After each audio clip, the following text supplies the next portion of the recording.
the gym. Let's go, Tools. I got hops. It's on. Coming off the bench, Wile E. Coyote. The machine's producing multiple Wile E. Coyotes.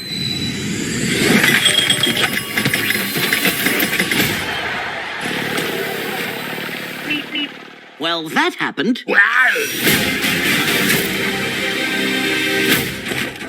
We need a boost. A secret weapon. Come on, man. Granny's out here having a martini at halftime. Haters gonna hate. Come on and slam, and welcome to the jam.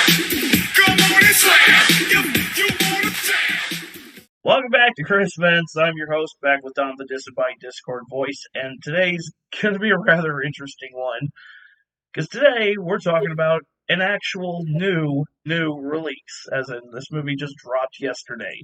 Space Jam 2. I'm calling it Space Jam 2, not Space Jam A New Legacy, because I hate this modern trend of adding a suffix to a film title instead of just a number. It's Space Jam 2. Kiss my ass, Warner.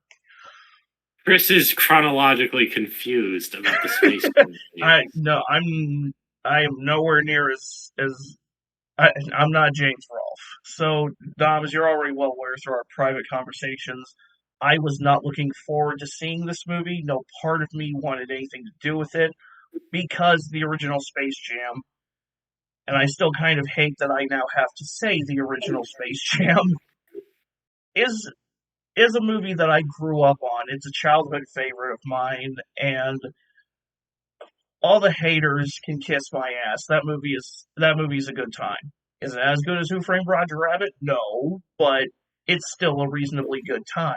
I never caught it. In fact, until the Nostalgic Critic review, I never even heard it existed.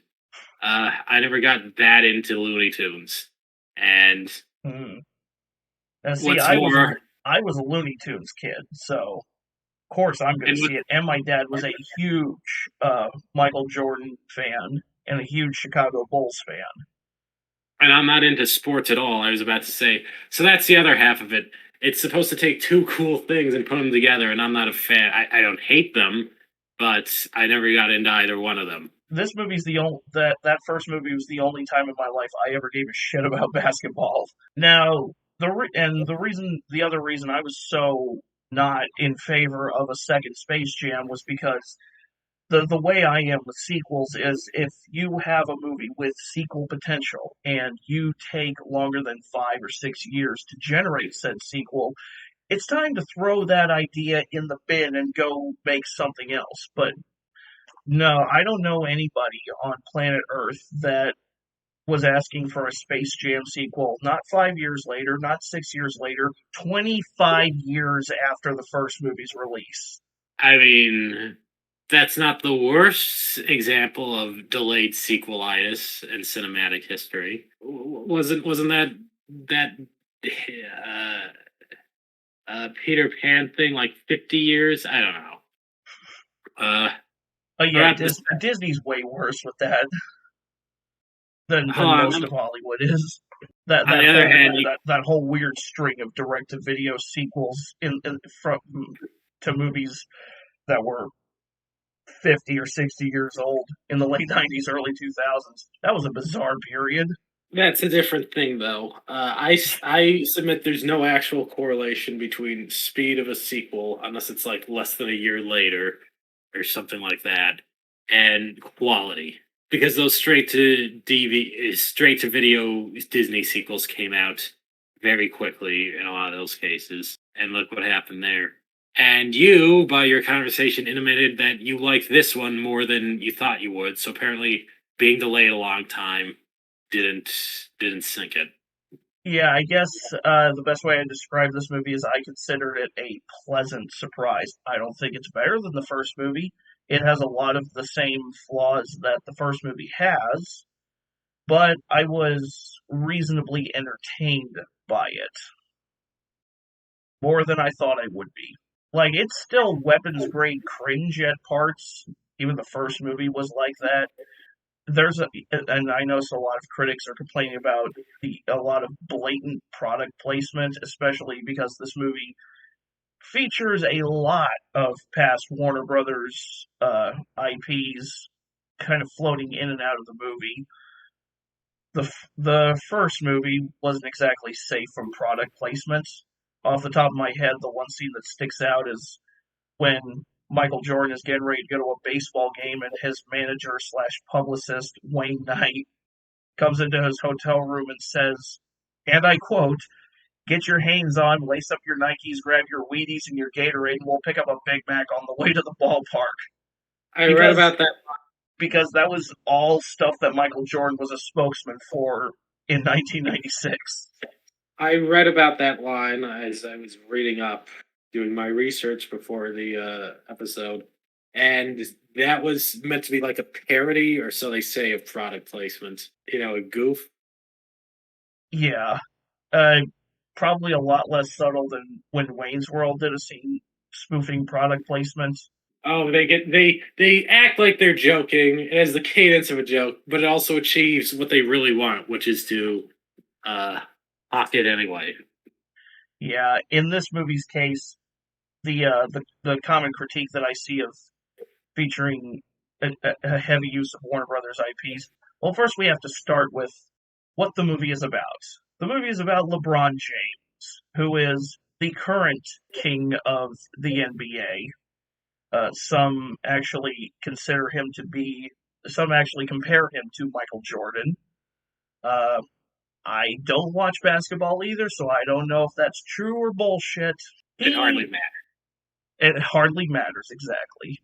And he's got two sons that he wants to become basketball players like him. But his youngest son, Dom, I'm not joking, that's actually his name. Well, it's not that rare a name. His youngest son, Apparently Dom, has that's no... not his son in real life, by the way. The movie lied. Yes, the movie does lie.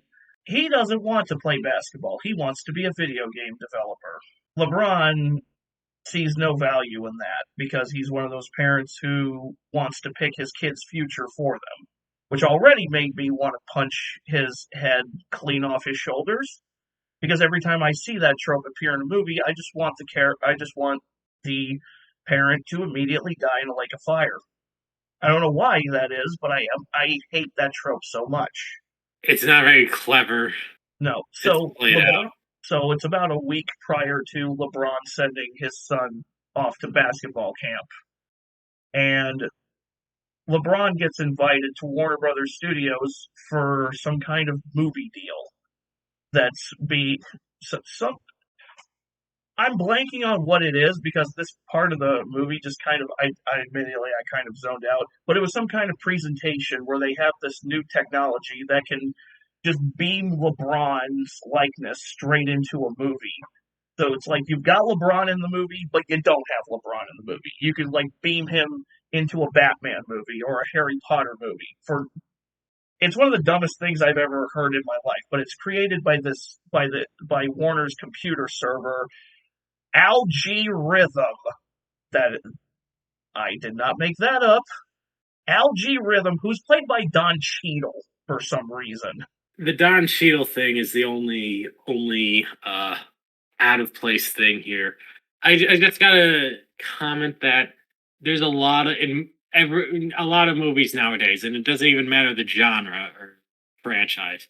They do this thing where it's like post irony or half irony, where they make intentionally bad jokes and puns, but they wink and nod at the audience like they're in on it. And I guess that warps it back around to being funny. I know Marvel does this a lot, but was there a lot of humor like that in the movie? If there was, I didn't pick up on it. I know there's a lot of, because this movie involves the Looney Tunes, there's a lot of slapstick going on. There is a lot of sight gags, especially during the main basketball game at the end of the movie. There's a whole bunch of characters from other Warner Brothers movies you can actually spot in the crowd watching this game, but we're not at that point yet. So LeBron tells the Warner executives that the big algorithm movie idea is the dumbest thing he's ever heard, which pisses off Don Cheadle. And while LeBron and his kid are out of the studio, they somehow get sucked into what is called the serververse. And it's this big computer server that houses all of the Warner Brothers, all of Warner's back catalog. So everything's in there. DC Comics stuff is in there, Game of Thrones, all the HBO stuff, all the Harry Potter stuff. And to get back at LeBron, Al G. Rhythm challenges him to a basketball game, gives him 24 hours to recruit his players, and then drops him off in Looney Tune World. All the while, Al is manipulating Dom to turn him against LeBron. And he's like, Al really, he's like well, I'm always blanking on the computer's name from I Have No Mouth and I Must Scream. He really just wants, Al's gained sentience and he wants attention. He's definitely not Al. He wants the world to recognize him for what he is, which is a completely sentient computer AI. So it sounds like he's the driving antagonistic force here. He is. So when LeBron lands in Looney Tune World, it's actually hilarious because the whole place is abandoned. It's like he walks up to this one township and it's like population 1. Then he goes inside and it's population 2. Who's the other one? Bugs. He's the only one still there because apparently some time ago Al came and convinced all the other Looney Tunes that they could live much bigger lives if they go through all these other Warner Brothers movies. So part of the movie is LeBron and Bugs trying to recruit all the other Looney Tunes by jumping into these other Warner Brothers properties. Okay, so this is sounding like basically a retread of the first Space Jam from what I read of the plot. Am I wrong? I mean, Michael Jordan didn't really have to jump all over the place trying to find the other Looney Tunes. They were there.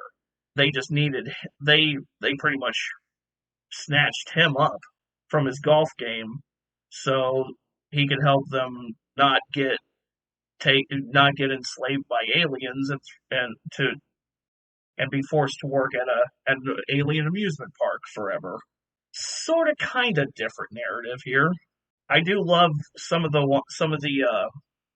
Warner Brothers properties they decided to feature for, like, the way they get Daffy is they go into he's in Superman the Animated Series as Super Duck, and he's actually causing some of the chaos that he's trying to solve.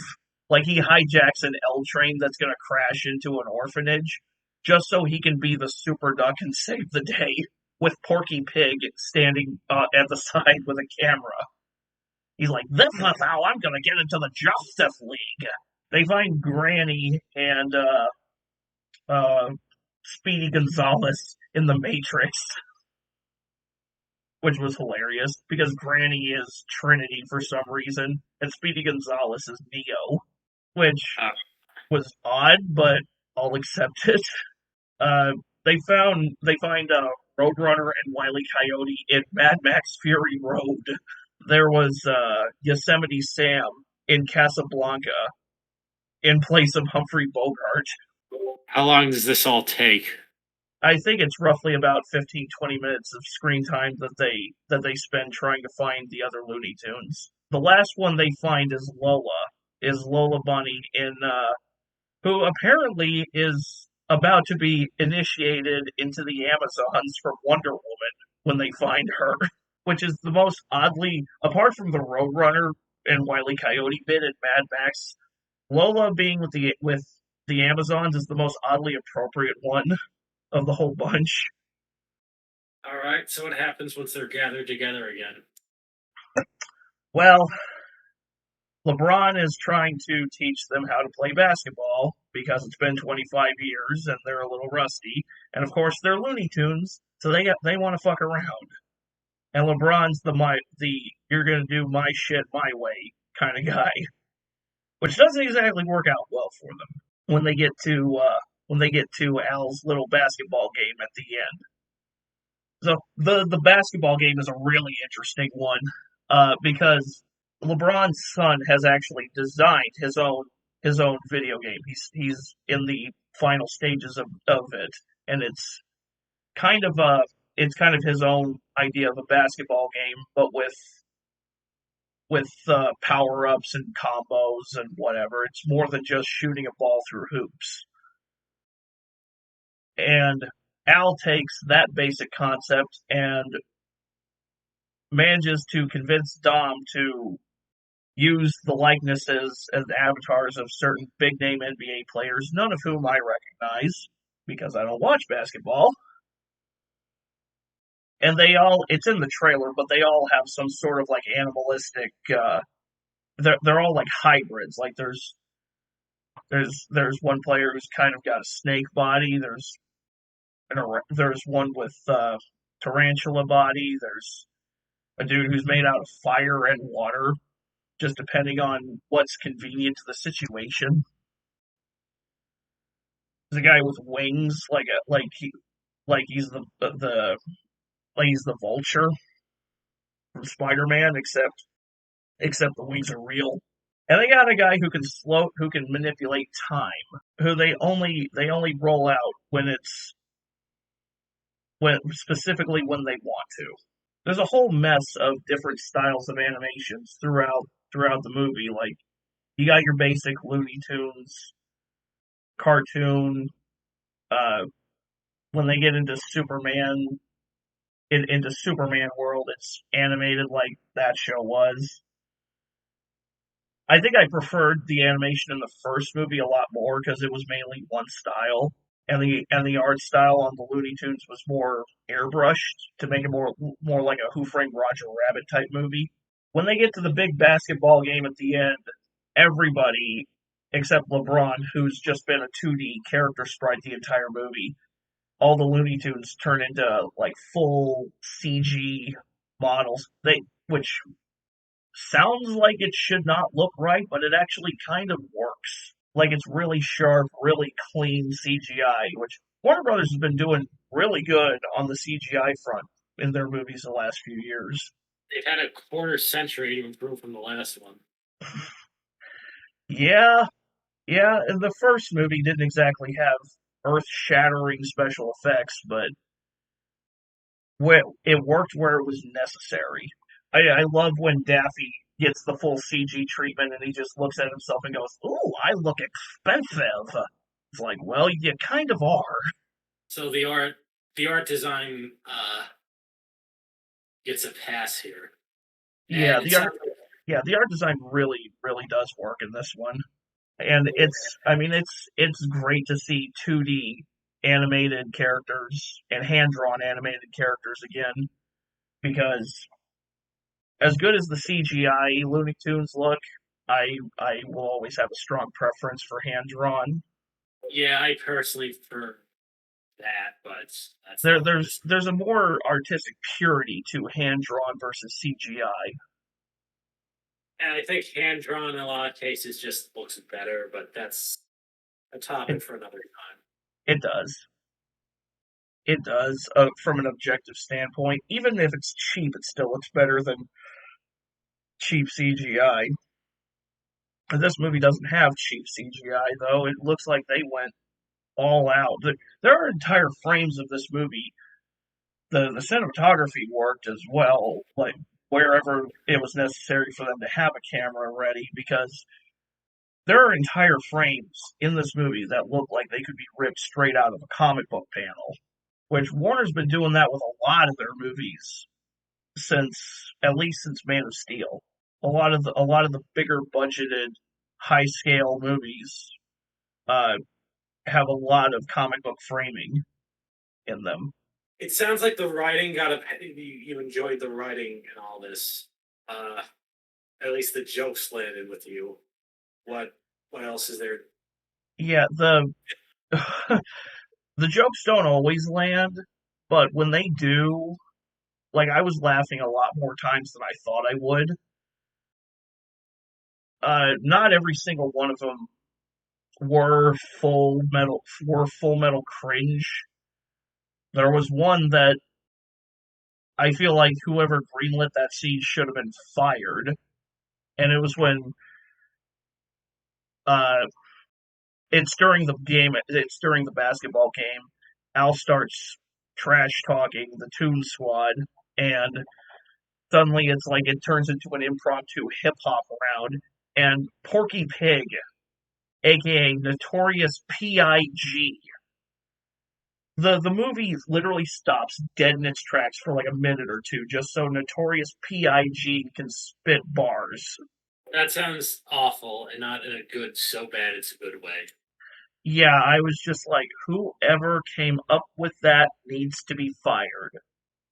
Supposedly they had stuff like that in the Looney Tunes show from like a decade ago. I don't know because I watched a TV spot for it and immediately wanted to stick flaming hot toothpicks in my eyes. That scene should have been 86th.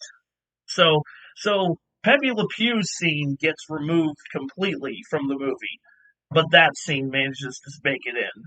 All I can say about it is at least Porky was actually rapping and it wasn't doing this new age mumblecore,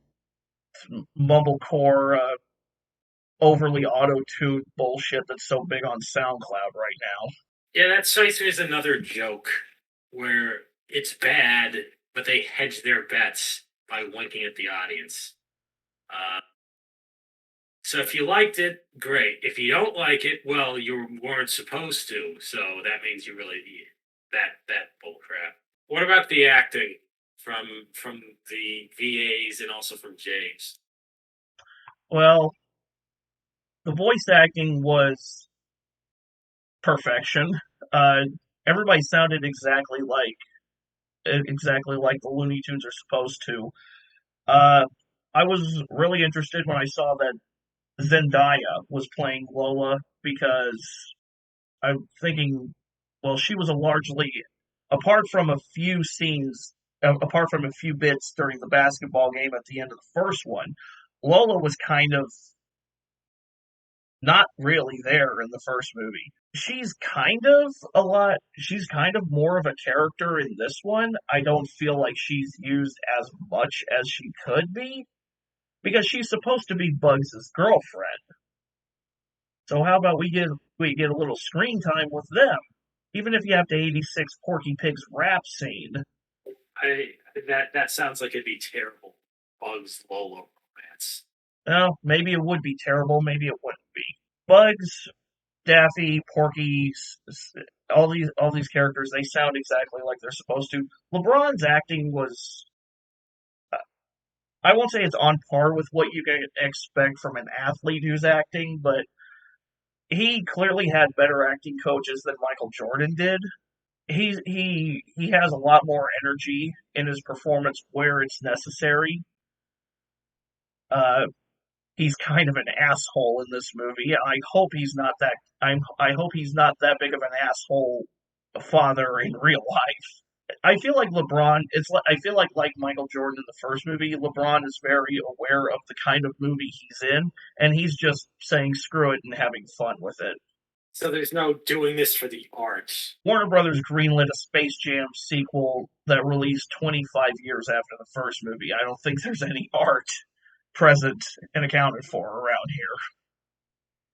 Did they keep the same VAs? I don't think so, actually. No, Billy West was not in here. Bill Farmer was not in here. I can't speak for anybody else. I know they switch voice actors every now and then just to keep things kind of fresh. Wow, just think in that time from Space Jam 1 to this one, Futurama debuted, canceled, then was canceled. Family Guy debuted, it's been with us ever since. King of the Hill debuted and then was canceled. The only thing that has eclipsed that time frame is The Simpsons, but they went from good to unwatchably bad. But that's all for another. That's another subject. My favorite bit from this movie was actually a sight gag where when LeBron crash lands into Toon World. In most Looney Tunes cartoons, it's supposed to be an outline of his body. In this case, when he crashes into Toon World, it's a Nike symbol. I don't know why I laughed harder at that joke than I should have, but I did. That's one sleigh of product placements replaced with another. Was there anything besides the Porky Pig scene and some of the jokes? Was there anything you absolutely did not like that brought the whole thing down? Well, I already mentioned the whole trope of LeBron being the type of parent who picks his kid's future before they even get a chance to think about it. That trope, I feel, is just artificial drama, and somebody needed to rewrite the script to not have that trope in there. I mean, I get you want to create some form of drama, and especially if you're going to have Al try to use LeBron's own kid against him. I'm sure they could have thought of another way without just making him a total dick. Can't have him be too good, or else it's going to be, oh, look, just to get him on board, they portrayed him as a saint. I mean, at least in the first movie, Michael Jordan's big problem was that he wanted to retire from the NBA and play baseball, and his baseball career is not exactly working out the way he'd hoped. And it's like, he's like, well, I haven't played basketball in so long, I'm kind of rusty. Like, well, we'll fix that. Like, I feel like it was just artificial drama created to where so that LeBron can go from, okay, he's an asshole to, okay, he's actually a halfway decent dad. Trying to think of anything else that really, really pissed me off apart from that and the rapping Porky scene. Oh, I didn't even mention, when we were talking about the voice actors, Gabriel Iglesias, the stand-up comedian who has the I'm not fat, I'm fluffy. He voices Speedy Gonzalez, which I thought was hilarious because he does a perfect Speedy. I feel like they should have used him a lot more. But that's largely because I'm a Speedy Gonzalez fan. That didn't piss me off as much as it did mildly annoy me that he wasn't used in the movie as much as he could have. Yeah, that's not like some gaping detriment. I'm trying to think of anything that I think really set me off, and nothing's really popping. Apart from LeBron douchebag dad and Notorious P.I.G. I think that's actually it. So you give it a recommendation? If you've got HBO Max, why not? You could do a double feature with this and the first movie.